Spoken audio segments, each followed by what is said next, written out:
ಸ್ವಾತಂತ್ರ್ಯ ಹೋರಾಟದಲ್ಲಿ ಈಚಲು ಮರದ ಸತ್ಯಾಗ್ರಹ ಬಲು ರೋಚಕ. ಈ ಊರಲ್ಲಿ ದೇಶಕ್ಕಾಗಿ ಹೋರಾಡಿ ಮಡಿದವರು ಅನೇಕರು. ಆ ಐತಿಹಾಸಿಕ ಹೋರಾಟದ ನೆನಪಲ್ಲಿ ಗಾಂಧಿ ಗುಡಿ ಕಟ್ಟಿದ್ದಾರೆ.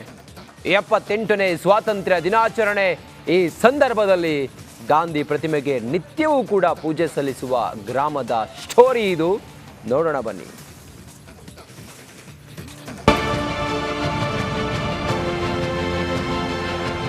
ಈಚಲು ಮರದ ಸತ್ಯಾಗ್ರಹ ರಣರೋಚಕ. ಗಾಂಧಿ ಪ್ರತಿಮೆಗೆ ಗ್ರಾಮಸ್ಥರಿಂದ ನಿತ್ಯ ಪೂಜೆ.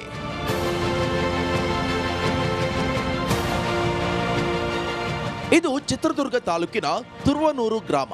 ಸ್ವಾತಂತ್ರ್ಯ ಹೋರಾಟದಲ್ಲಿ ತನ್ನದೇ ಛಾಪು ಮೂಡಿಸಿ ಹೆಸರಾಗಿದೆ.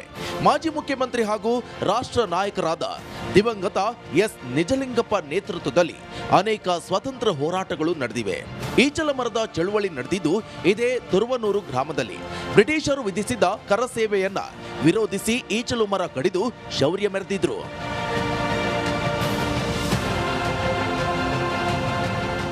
ಸ್ವಾತಂತ್ರ್ಯ ಹೋರಾಟಗಾರರ ನೆನಪಿಗಾಗಿ ಮಹಾತ್ಮ ಗಾಂಧೀಜಿಯವರ ದೇಗುಲವನ್ನ ನಿರ್ಮಿಸಲಾಗಿದೆ. ದೆಹಲಿಯಲ್ಲಿ ಬಿಟ್ರೆ ಈ ಗ್ರಾಮದಲ್ಲಿ ಮಾತ್ರ ಕಂಚಿನ ಪ್ರತಿಮೆ ಇರುವ ಗಾಂಧೀಜಿ ದೇಗುಲ ನಿರ್ಮಾಣ ಆಗಿದೆ. ಅಕ್ಟೋಬರ್ 1, 1968ರಂದು ಎಸ್ ನಿಜಲಿಂಗಪ್ಪ ಅವರು ಈ ದೇಗುಲವನ್ನ ಉದ್ಘಾಟಿಸಿದ್ರು.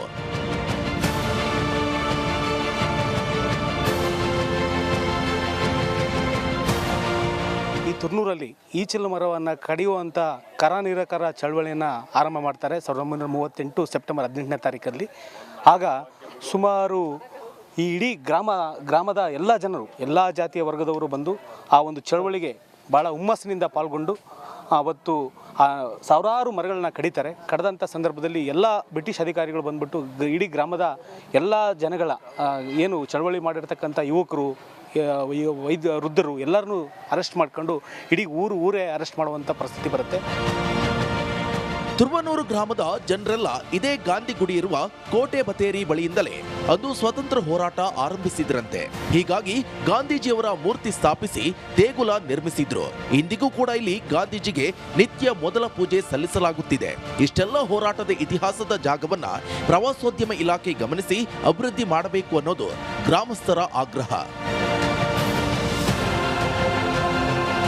ಹೋರಾಡಿ ಜೈಲು ಸೇರಿದ್ರು ಅವರೆಲ್ಲರನ್ನ ಸ್ಮರಣೀಯ ಮಾಡಿ ಇಡೀ ಎಲ್ಲ ಶಾಲಾ ಕಾಲೇಜುಗಳು, ಸಂಘ ಸಂಸ್ಥೆಗಳು ಎಲ್ಲರೂ ಸೇರಿ ಆಗಸ್ಟ್ 15ರಂದು ಒಂದು ಹಬ್ಬದ ರೀತಿಯಲ್ಲಿ ಸ್ವತಂತ್ರ ದಿನಾಚರಣೆ ಆಚರಿಸ್ತೀವಿ ನಾವೆಲ್ಲ.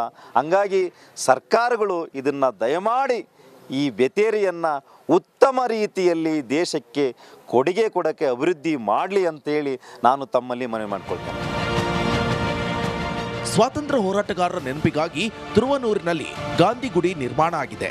ಗ್ರಾಮದ ಜನ ಇಂದಿಗೂ ಗಾಂಧಿ ದೇಗುಲದಲ್ಲಿ ನಿತ್ಯ ಪೂಜೆ ಪುನಸ್ಕಾರ ಸಲ್ಲಿಸುವ ಮೂಲಕ ಸ್ವಾತಂತ್ರ್ಯ ಹೋರಾಟಗಾರರಿಗೆ ಗೌರವ ಸಲ್ಲಿಸುತ್ತಿರುವುದು ನಿಜಕ್ಕೂ ಶ್ಲಾಘನೀಯ.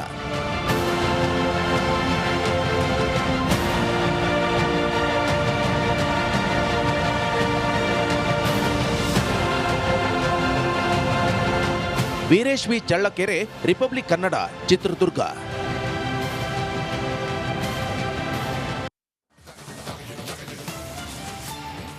ಇವತ್ತು ದೇಶದಾದ್ಯಂತ ಸ್ವಾತಂತ್ರ್ಯೋತ್ಸವದ ಸಂಭ್ರಮ ಮನೆ ಮಾಡಿದೆ. ಎಲ್ಲೆಡೆ ಎಲ್ಲಾ ರೀತಿಯ ಸಿದ್ಧತೆಗಳು ಕೂಡ ಆಗ್ತಾ ಇದೆ. ಒಂದಿಷ್ಟು ವಿಚಾರಗಳನ್ನ ಮೆಲುಕು ಹಾಕುವಂತಹ ಸಂದರ್ಭ. 1857ರ ಪ್ರಥಮ ಸ್ವಾತಂತ್ರ್ಯ ಸಂಗ್ರಾಮದ ಬಳಿಕ ಬ್ರಿಟಿಷರು ನಿಶಸ್ತ್ರೀಕರಣ ಕಾಯ್ದೆ ಜಾರಿಗೆ ತಂದರು. ಆದರೆ ಈ ಕಾಯ್ದೆಯನ್ನ ವಿರೋಧಿಸಿದ್ದ ಆ ಒಂದು ಪುಟ್ಟ ಗ್ರಾಮ ಕಂಪನಿ ಸರ್ಕಾರದ ನಿದ್ದೆಗೆಡಿಸಿತ್ತು. ಕುತಂತ್ರದಿಂದ ಊರಿಗೆ ಬೆಂಕಿ ಹಚ್ಚಿ ಕೆಲವರನ್ನ ಗಲ್ಲಿಗೇರಿಸಿದ್ರು. ಅಂದು ಆ ವೀರರು ಪಟ್ಟಿದ್ದ ಸ್ವಾತಂತ್ರ್ಯದ ಕಿಡಿ ಬಲು ರೋಚಕ. ಅಷ್ಟಕ್ಕೂ ಆ ವೀರರು ಯಾರು ಅಂತೀರಾ? ಆ ಗ್ರಾಮ ಯಾವುದು ಅಂತೀರಾ? ಈ ಸ್ಟೋರಿ ನೋಡಿ. 2 ಸಲ ಬ್ರಿಟಿಷರಿಗೆ ಚಳ್ಳೆ ಹಣ್ಣು ತಿನ್ನಿಸಿದ ವೀರರು.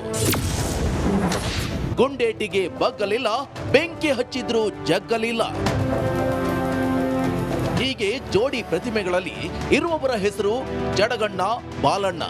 1857ರ ಪ್ರಥಮ ಸ್ವಾತಂತ್ರ್ಯ ಸಂಗ್ರಾಮದ ಕಿಚ್ಚು ಹೊತ್ತಿದ್ದ ವೇಳೆ ಬಾಗಲಕೋಟೆಯ ಮುಧೋಳ ತಾಲೂಕಿನ ಹಲಗಲಿ ಗ್ರಾಮದ ಬೇಡರ ಹೋರಾಟ ಕಂಪನಿ ಸರ್ಕಾರಕ್ಕೆ ಸವಾಲಾಗಿತ್ತು. ಬ್ರಿಟಿಷರು ಜಾರಿಗೆ ತಂದಿದ್ದ ನಿಶಸ್ತ್ರೀಕರಣದ ವಿರುದ್ಧ ಹಲಗಲಿ ಬೇಡರು ಸೆಡ್ಡು ಹೊಡೆದು ನಿಂತಿದ್ರು. ಹುಟ್ಟು ವೀರರಾಗಿದ್ದ ಹಲಗಲಿ ಬೇಡರನ್ನ ಸೋಲಿಸುವುದು ಬ್ರಿಟಿಷರಿಗೆ ಸುಲಭ ಆಗಿರಲಿಲ್ಲ. ಹೌದು, ಬ್ರಿಟಿಷರ ವಿರುದ್ಧ ತೊಡೆತಟ್ಟಿ ನಿಂತಿದ್ದ ಹಲಗಲಿ ಬೇಡರ ಪೈಕಿ ಕಂಪನಿ ಸರ್ಕಾರಕ್ಕೆ ಒಬ್ಬಿಬ್ಬರ ವಿರುದ್ಧ ದ್ವೇಷ ಇರಲಿಲ್ಲ.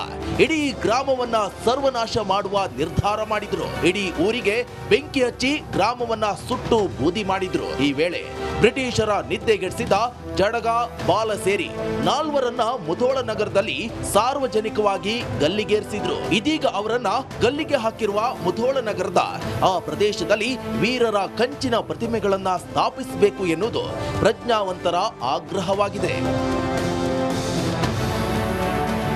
ಬ್ರಿಟಿಷರ ಕಪಿಮುಷ್ಟಿಯಿಂದ ದೇಶಕ್ಕೆ ಸ್ವಾತಂತ್ರ್ಯ ಪಡೆಯಲು ಹಲಗಲಿ ಬೇಡರಂತೆ ಲಕ್ಷಾಂತರ ಜನ ತಮ್ಮ ಪ್ರಾಣವನ್ನ ತ್ಯಾಗ ಮಾಡಿದ್ದಾರೆ. ಅವರೆಲ್ಲರ ತ್ಯಾಗ ಬಲಿದಾನದಿಂದಾಗಿ ದೇಶ ಸ್ವಾತಂತ್ರ್ಯಗೊಂಡಿದೆ. ಅಂತಹ ಮಹನೀಯರ ಬಗ್ಗೆ ಇಂದಿನ ಯುವ ಪೀಳಿಗೆಗೆ ಹೆಚ್ಚೆಚ್ಚು ತಿಳಿಸಿಕೊಡುವ ಕೆಲಸ ಆಗಬೇಕು.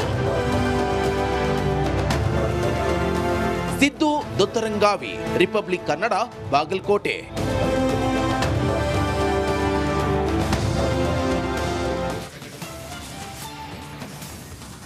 ಇವತ್ತು ದೇಶಾದ್ಯಂತ 78ನೇ ಸ್ವಾತಂತ್ರ್ಯೋತ್ಸವದ ಸಂಭ್ರಮ ಸಡಗರ. ಮಾಣಿಕ್ ಷಾ ಪರೇಡ್ ಮೈದಾನದಲ್ಲಿ ಇವತ್ತು ಸ್ವಾತಂತ್ರ್ಯ ಸಂಭ್ರಮದ ಆಚರಣೆ ಹಿನ್ನೆಲೆ ಪೊಲೀಸ್ ಬಿಗಿ ಭದ್ರತೆಯನ್ನ ನಿಯೋಜಿಸಲಾಗಿದೆ. ಪ್ರತಿ ಗೇಟ್ನಲ್ಲೂ ಕೂಡ ಹೋಗೋರನ್ನ ಬರೋರನ್ನ ತಪಾಸಣೆ ಮಾಡಿ ಬಿಡ್ತಾ ಇದ್ದಾರೆ ಪೊಲೀಸರು. ಯಾರ್ಯಾರು ಮಾಣಿಕ್ ಷಾ ಪರೇಡ್ ಗ್ರೌಂಡ್ನ ಒಳಗಡೆ ಎಂಟರ್ ಆಗ್ತಾ ಇದ್ದಾರೆ ಅವ್ರನ್ನ ತಪಾಸಣೆ ಮಾಡ್ತಾ ಇದ್ದಾರೆ ಪೊಲೀಸರು. ಬೆಳಿಗ್ಗೆ 9 ಗಂಟೆಗೆ ಸಿಎಂ ಸಿದ್ದರಾಮಯ್ಯರಿಂದ ಧ್ವಜಾರೋಹಣವನ್ನು ನೆರವೇರಿಸಲಾಗುತ್ತೆ. ಮಾಣಿಕ್ ಷಾ ಪರೇಡ್ ಮೈದಾನ ಯಾವಾಗಲೂ ಕೂಡ ಸ್ವಾತಂತ್ರ್ಯೋತ್ಸವ, ಗಣರಾಜ್ಯೋತ್ಸವ ಈ ರೀತಿಯ ಕಾರ್ಯಕ್ರಮಗಳಲ್ಲಿ ಬಹಳ ವಿಶೇಷವಾಗಿ ಅಲ್ಲಿ ಕಾರ್ಯಕ್ರಮಗಳು ಆಯೋಜನೆ ಆಗುತ್ತೆ. ಮಾನ್ಯ ಮುಖ್ಯಮಂತ್ರಿ ಸಿದ್ದರಾಮಯ್ಯನವರು 9 ಗಂಟೆಗೆ ಧ್ವಜಾರೋಹಣವನ್ನು ಮಾಡ್ತಾರೆ. ಬಿಗಿ ಬಂದೋಬಸ್ತನ್ನು ಒದಗಿಸಲಾಗಿದೆ. ಮಾಣಿಕ್ ಷಾ ಪರೇಡ್ ಮೈದಾನದಲ್ಲಿ ಪೊಲೀಸರ ಪಥಸಂಚಲನವೂ ಕೂಡ ಇರುತ್ತೆ. ನೋಡಿ, ನೀವು ಗಮನಿಸ್ತಾ ಇದ್ದೀರಲ್ಲ, ಇದು ಮಾಣಿಕ್ ಷಾ ಪರೇಡ್ ಮೈದಾನದ ಬಂದೋಬಸ್ತ್ನ ದೃಶ್ಯ. ಇದು ಯಾರು ಬರ್ತಾ ಇದ್ದಾರೆ ಅವರೆಲ್ಲರನ್ನು ಕೂಡ ತಪಾಸಣೆ ಮಾಡಿ ಬಿಡ್ತಾ ಇದ್ದಾರೆ. ಶಾಲಾ ಮಕ್ಕಳಿಂದ ವಿಶೇಷವಾದಂಥ ಅಲ್ಲಿ ನೃತ್ಯ ಇರುತ್ತೆ, ಶೋ ಇರುತ್ತೆ, ಮಾರ್ಪಾಸ್ಟ್ ಇರುತ್ತೆ. ಇದೆಲ್ಲವೂ ಮಾಣಿಕ್ ಷಾ ಪರೇಡ್ ಮೈದಾನದಲ್ಲಿ 9 ಗಂಟೆ ಹೊತ್ತಿಗೆ ಮಾನ್ಯ ಮುಖ್ಯಮಂತ್ರಿ ಸಿದ್ದರಾಮಯ್ಯನವರ ಧ್ವಜಾರೋಹಣ ಆದ ನಂತರ ಎಲ್ಲವೂ ಕೂಡ ಆರಂಭ ಆಗುತ್ತೆ. ಬಂದೋಬಸ್ತೆಲ್ಲ ಬಿಗಿಗೊಳಿಸಲಾಗಿದೆ. ಹೆಚ್ಚಿನ ಸಂಖ್ಯೆಯಲ್ಲಿ ಪೊಲೀಸರನ್ನ ನಿಯೋಜನೆ ಮಾಡಲಾಗಿದೆ. ಶಿಸ್ತುಬದ್ಧವಾಗಿ ಅಲ್ಲಿ ಪೊಲೀಸರು ತಮ್ಮ ಒಂದು ಸಂಭ್ರಮ ಸಡಗರದಿಂದ ತಮ್ಮ ಮಾರ್ಪಾಸ್ಟ್ ಆಗಿರ್ಬೋದು ಅಥವಾ ಬೇರೆ ಬೇರೆ ಕಾರ್ಯಕ್ರಮಗಳು ಅಲ್ಲಿ ನಡೆಯುತ್ತೆ. ಮಾಣಿಕ್ ಷಾ ಪರೇಡ್ ಮೈದಾನ 78ನೇ ಸ್ವಾತಂತ್ರ್ಯದ ಸಂಭ್ರಮಕ್ಕೆ ಇನ್ನೇನು ಕೆಲವೇ ಹೊತ್ತಿನಲ್ಲಿ ಸಾಕ್ಷಿಯಾಗಲಿದೆ.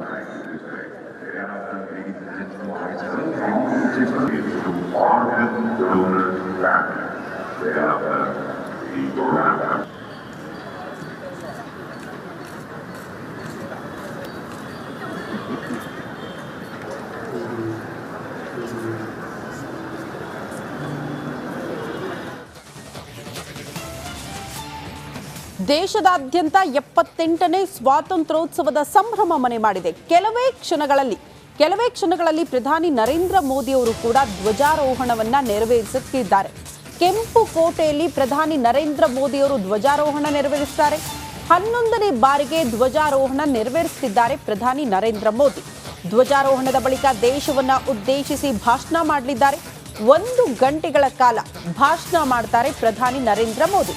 ಕೆಲವೇ ಕ್ಷಣಗಳಲ್ಲಿ ಕೆಂಪು ಕೋಟೆಯ ಮೇಲೆ ತ್ರಿವರ್ಣ ಧ್ವಜ ಇವತ್ತು ಹಾರಾಡುತ್ತೆ.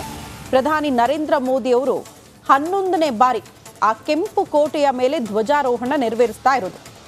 ಆ ನಂತರ ದೇಶವನ್ನ ಉದ್ದೇಶಿಸಿ ಮಾತನಾಡ್ತಾರೆ. ಅಂದ್ರೆ ದೇಶದ ಪ್ರಗತಿ, ಮುಂದೆ ಇರುವಂತಹ ಸವಾಲುಗಳು ಯಾವ ರೀತಿಯಾಗಿರುತ್ತೆ ಅನ್ನೋದನ್ನ ಆ ಕೆಂಪು ಕೋಟೆಯ ಮೇಲೆ ನಿಂತ್ಕೊಂಡು ಪ್ರಧಾನಿ ನರೇಂದ್ರ ಮೋದಿ ಅವರು ದೇಶದ ಜನರ ಮುಂದೆ ಇಡುವಂತಹ ಪ್ರಯತ್ನಗಳನ್ನ ಮಾಡ್ತಾರೆ.